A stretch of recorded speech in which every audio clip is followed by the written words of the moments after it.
recognize that music? Because I think I do. And I think I know what it means. It means this is Shark Week. And look who's joining us.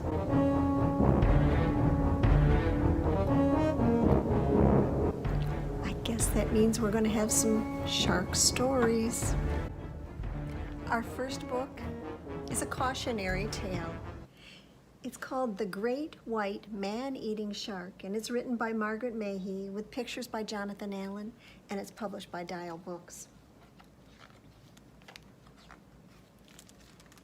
Looks like we're going to the beach, and not to the lake, but to the ocean, because that's where you might find a shark. There was once a boy called Norvin who was a good actor, but rather plain. In fact, he looked very like a shark. He had small, sharkish eyes, and a pointed, sharkish head, and sharp, sharkish teeth. Unfortunately, there are not many plays written with good parts for sharks. So Norvin took up swimming instead, and he soon became a good swimmer and learned how to shoot through the water like a silver arrow.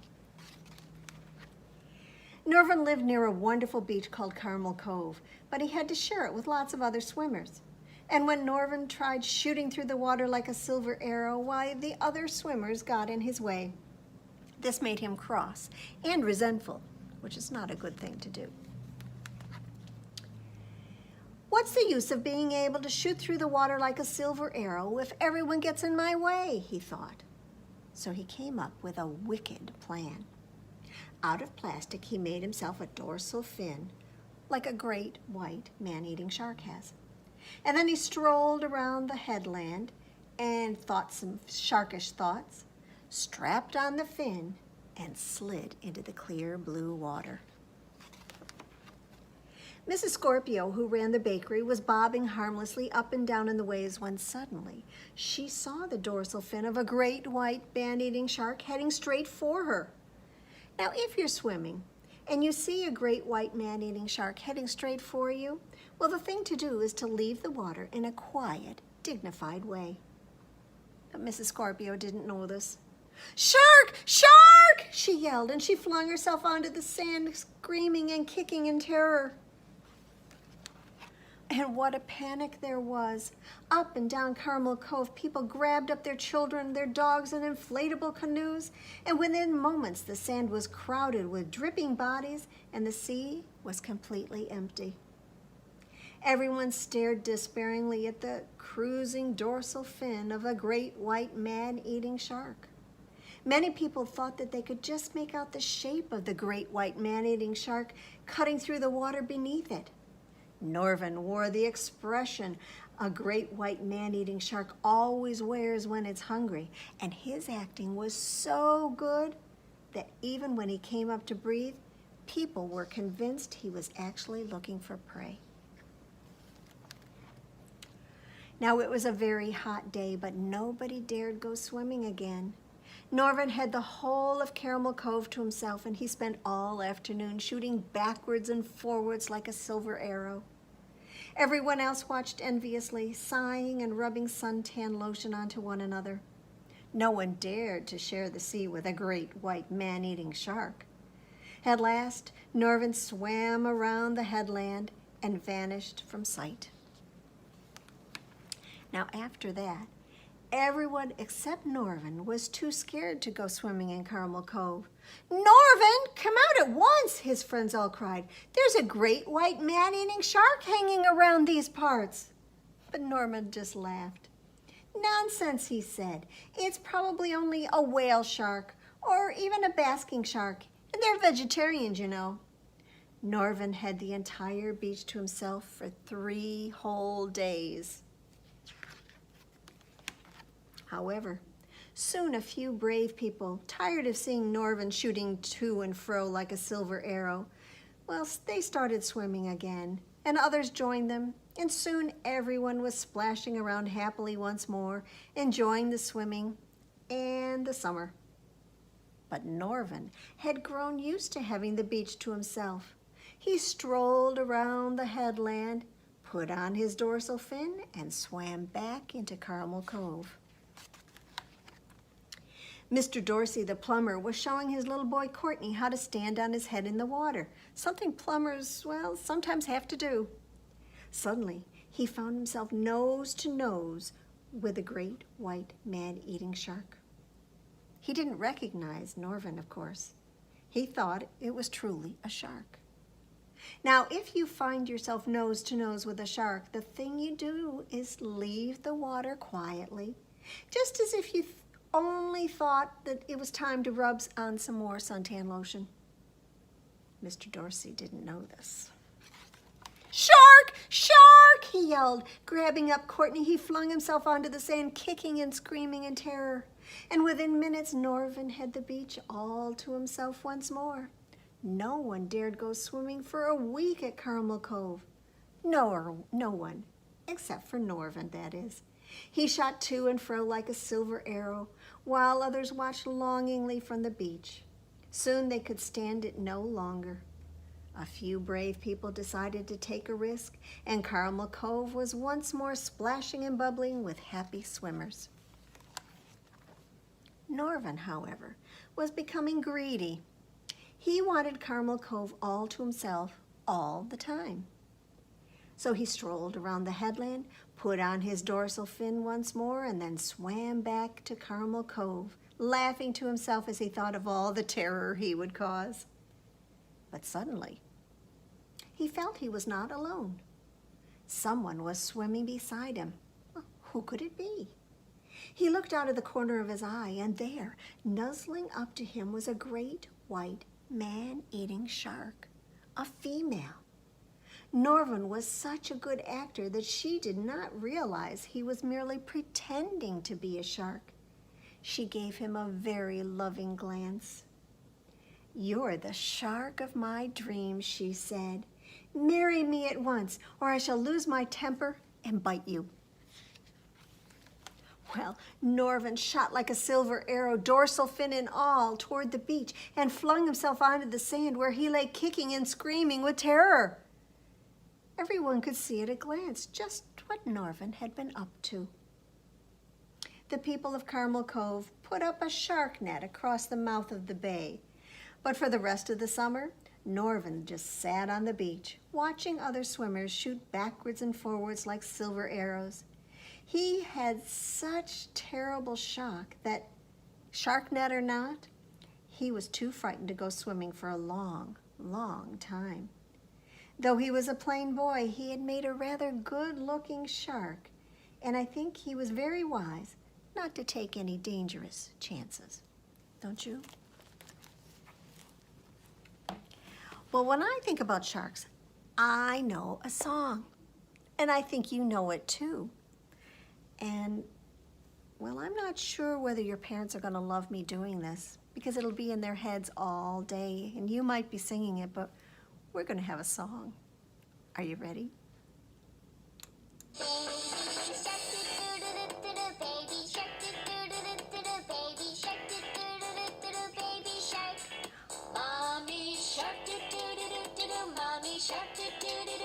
Mommy shark, do-do-do-do-do, mommy shark. Daddy shark, do-do-do-do-do, daddy shark, do-do-do-do-do, daddy shark, do-do-do-do-do, daddy shark. Grandma shark, do-do-do-do-do, grandma shark, do-do-do-do-do, Better get on here. do-do-do-do-do, grandma shark. Grandpa shark, do-do-do-do-do, grandpa shark, do-do-do-do-do, grandpa shark, do-do-do-do-do, grandpa shark. Let's go hunt, do-do-do-do-do, let's go hunt, do-do-do-do-do, let's go hunt, do-do-do-do-do, let's go hunt. Run away, do-do-do-do-do, run away, do-do-do-do-do, run away, do-do-do-do-do, run away.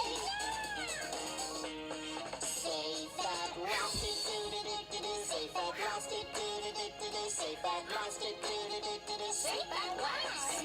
It's the end, do-do-do-do-do, it's the end, do-do-do-do-do, it's the end, do-do-do-do-do, it's the end. Well, that leads up to one more story.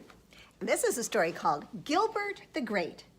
It's written by Jane Clarke, and illustrated by Charles Fuge, I think is how you pronounce it. And it's published by Sterling Children's Books. From the time Gilbert the Great White Shark was a tiny pup, Raymond the remora, can you see him? Stuck to him like glue. Raymond was always by Gilbert's side. When Gilbert was stuck in the seaweed, Raymond untangled him. And when Gilbert got dirty, Raymond cleaned him up. And when Gilbert lost his first row of teeth, Raymond helped him collect them for the tooth fairy. Gilbert and Raymond had lots of fun. They loved to play finball, hide and seek, and sardines. They shared everything. And then, one day, Raymond told Gilbert that his family had to move across the ocean. "I don't want to go, but Mom says I have to," said Raymond. And as Raymond and his family swam away, Gilbert's mother hugged him tight and tried to comfort him. "Raymond's my best friend," said Gilbert. "Why did he have to go away? It's not fair." "I know," said Mom, "but his family couldn't just leave him behind." She kissed Gilbert on the snout. "Go and play hide and seek with the pilot fish," she said. "It will keep your mind off Raymond." But Gilbert couldn't stop thinking about his friend.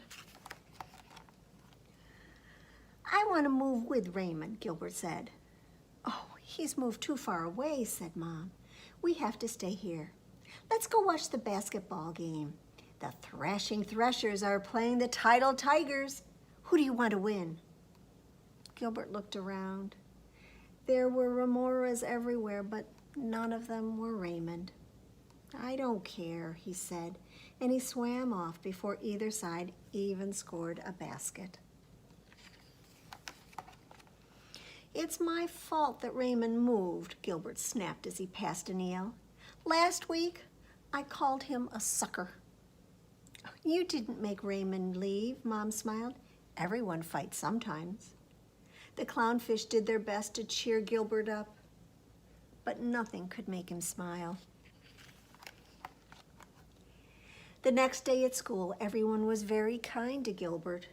They even gave him an extra long turn on the seesaw. "Cheer up," said Marvin the mallet. "There are plenty of fish in the sea." "There isn't another Raymond," said Gilbert. Gilbert was still sulking when Mom came to collect him from school. "It's not the same without Raymond," Gilbert pouted.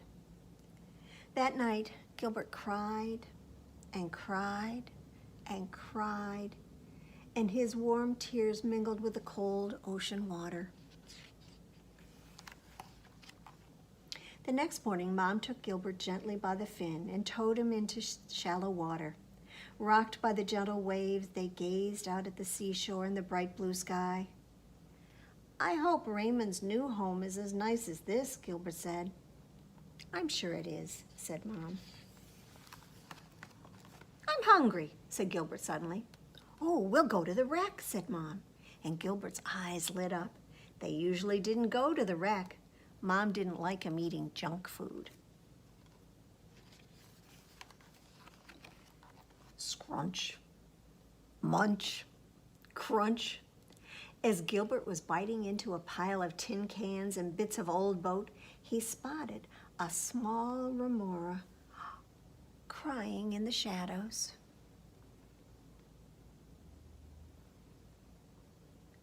Gilbert stopped crunching and swam toward her. "What's the matter?" Gilbert asked. "Mom and I moved and I had to leave my shark behind," she sobbed. "And now I don't have any friends." My remora had to move too," Gilbert said sadly. "I'm so lonely." Gilbert and the remora looked at each other, and smiled wobbly smiles. I'm Gilbert, said Gilbert. I'm Rita, said the remora. And just then, a ray of sunlight filtered through the deep blue ocean. Gilbert's teeth flashed as he grinned a huge grin. Do you want to play finball with me, Rita? He asked. Sunlight danced in Rita's eyes. I'd love to, she said, and the two new friends swam off to find a ball to play with. And that's the end. So thank you for joining me for some stories, and I hope you'll celebrate Shark Week just like I'm going to,